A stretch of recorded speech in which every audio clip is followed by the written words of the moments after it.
இயேசு கிறிஸ்துவின் இணையற்ற நாமத்தில் என் உள்ளங்கைகளில் உன்னை வரைந்திருக்கிறேன் என்கிற ஆண்டவர் கொடுத்த வாக்கு தத்தத்தோடு கூட சேர்ந்து கிறிஸ்துவில் விசுவாச ஊழியங்களின் சார்பில் உங்கள் அனைவருக்கும் என்னுடைய அன்பான வாழ்த்துதல்களை தெரிவித்துக் கொள்கிறேன். இன்றைய நாளுக்கான கோல்டன் ஆப்பிள் பிலிப்பியர் 4ஆம் அதிகாரம் 6ஆம் வசனம். நீங்கள் ஒன்றுக்கும் கவலைப்படாமல் உங்கள் விண்ணப்பங்களை தேவனுக்கு தெரியப்படுத்துங்கள். இன்றைய செய்தியின் தலைப்பு, தேவனுக்கு தெரியப்படுத்திவிட்டு கவலைப்படாமல் இருங்கள். ஒரு மனிதர் மிகவும் கவலை நிறைந்த முகத்துடன் ஜெபிக்க வந்தார். அவரை பார்க்கும் போதே அவருடைய பிரச்சனை பெரிய பிரச்சனை என்பது நன்றாக தெரிந்தது. ஏனென்றால் அவருடைய முகத்தில் அவ்வளவு கவலை. உங்களை பார்த்து முக்கியமான ஒரு விஷயத்தை தெரியப்படுத்திவிட்டு ஜெபித்துவிட்டு போகலாம் என்று சொல்லி வந்தேன் என்றார்.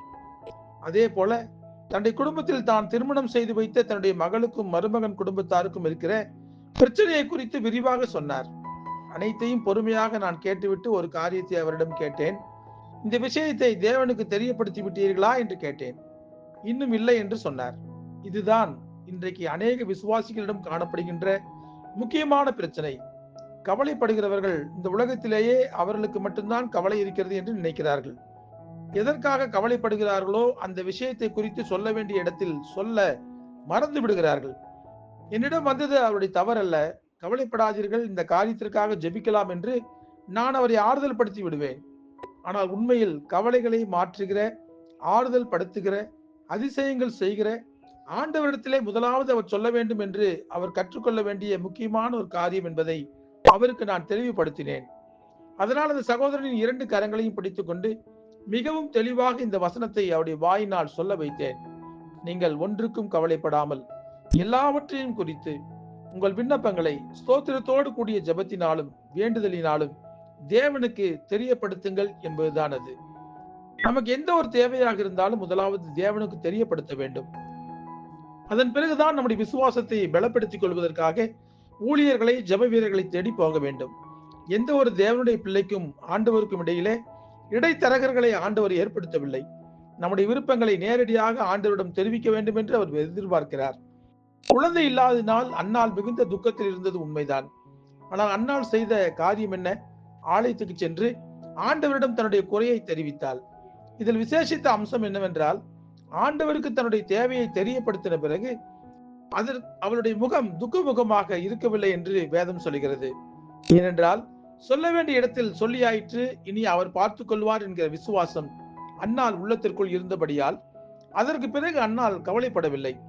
அவள் விசுவாசத்திற்கு ஏற்றவாறு அன்னாளின் துக்கத்தை சந்தோஷமாய் மாற பண்ணி சாமுவேலை அவள் கர்ப்பத்திலே உதிக்க செய்த ஆண்டவர் அன்னாள் வாழ்க்கையில் மிகப்பெரிய அற்புதத்தை செய்தார். இன்றைக்கு நமக்கும் பலவிதமான கவலைகள் உள்ளன. எதற்கும் கவலைப்படாதீர்கள்.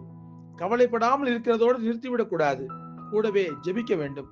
எப்படி ஜெபிக்க வேண்டும்? ஸ்தோத்திரத்தோடு கூடிய ஜெபத்தினாலும் வேண்டுதலினாலும் தேவனுக்கு தெரியப்படுத்த வேண்டும். அப்பொழுது கவலை மேற்கொள்ளப்படுகிறது மட்டுமல்ல, எல்லா புத்திக்கு மேலான தேவ சமாதானம் நம்முடைய இருதயங்களை காத்துக்கொள்ளும். ஆகவே தேவனுக்கு தெரியப்படுத்திவிட்டு கவலைப்படாமல் இருப்பது நம்முடைய வேலை. நாம் கேட்ட காரியங்களை நமக்கு கொடுப்பது ஆண்டவருடைய வேலை. அவரிடம் தெரியப்படுத்தின மனிதர்கள் யாரையும் அவர் வெட்கப்படுத்த விடுவதில்லை. ஆகவே எதையும் ஆண்டவருக்கு தெரியப்படுத்துங்கள்.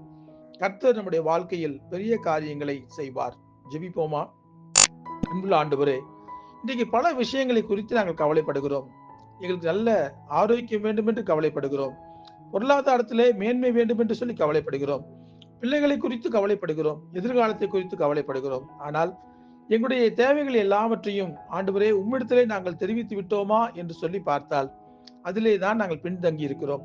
ஆமாப்பா, நாங்கள் எதற்கும் கவலைப்படாமல் எங்களுடைய தேவைகள் எல்லாவற்றையும் குறித்து எங்களுடைய விண்ணப்பங்களை ஸ்தோத்திரத்தோடு கூடிய ஜெபத்தினாலும் வேண்டுதலினாலும் உமக்கு தெரியப்படுத்துவதற்கு எங்களுக்குள்ளே ஒரு ஜெப ஆவியை கொடுங்கப்பா. உம்மை நோக்கி நாங்கள் ஜெபிக்கும் போது எங்களுடைய விண்ணப்பங்களை எல்லாம் உங்களுக்கு தெரியப்படுத்தும் போது எல்லாவற்றையும் எங்களுடைய வாழ்க்கையில அறிந்திருக்கிற தேவனாகிய நீர் நிச்சயம் அற்புதம் செய்வீர். கண்டிப்பாக எல்லாவற்றையும் எங்களுக்கு செய்து கொடுப்பீர் என்கிற விசுவாச உணர்வு எங்களுக்குள் மேலோங்குவதற்கு கிருபை தாங்க. உம்மிடத்திலே சொல்லிவிட்டு அதற்கு பிறகு அந்த விஷயத்தை குறித்து நாங்கள் கவலைப்படாமல் ஆண்டவரை நீர் செய்து முடிப்பீர், செய்து கொடுப்பீர் என்கிற விசுவாசத்தோடு நம்பிக்கையோடு கூட இருக்க எங்களுக்கு கற்றுக் கொடுங்க. எங்களை முழுமையாய் தாழ்த்தி உடைய கரங்களில் ஒப்புவிக்கிறோம். இயேசு கிறிஸ்து என்கிற வல்லமையுள்ள நாமத்திலே ஜெபிக்கிறோம் நல்ல பிதாவே. ஆமேன், ஆமேன்.